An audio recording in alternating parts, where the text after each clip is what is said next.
ご覧いただきありがとうございます。今回は玄米乳酸菌液をご紹介します。玄米にはとてもたくさんの乳酸菌がついています。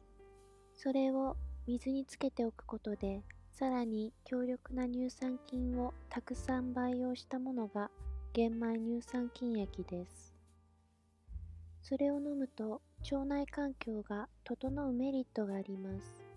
腸は第二の脳と言われるほど大切な器官なのですが、腸が健康になると免疫力がアップして病気になりにくくなったり、美肌になったり、心のバランスも整えてくれると言われています。私はアトピーでアレルギー体質なのですが、玄米乳酸菌液をお肌にスプレーしたり、お風呂に入れています。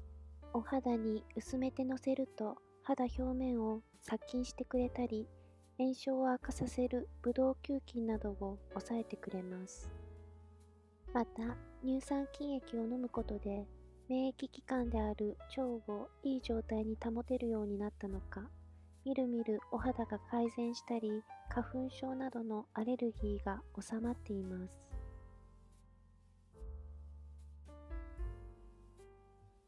用意するものは2リットルのペットボトル、玄米1合、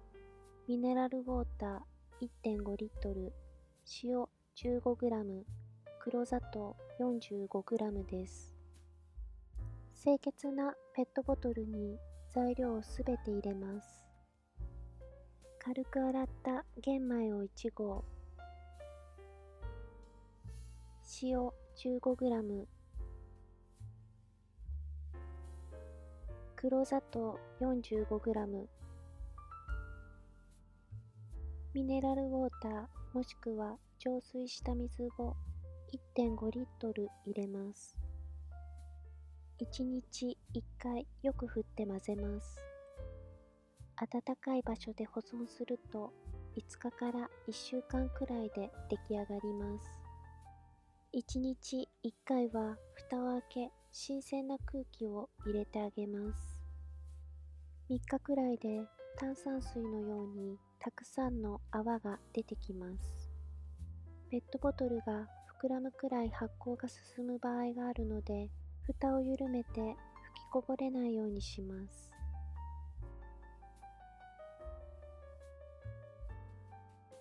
1週間くらい経ち、酸っぱいような発酵した匂いがしたら出来上がりです。はじめは甘いお味がしますが、後味がぬかのような発酵の香りがします。酸っぱ甘い感じです。あまり美味しいものではありませんが、効能が素晴らしいので、これからも続けて飲みたいと思います。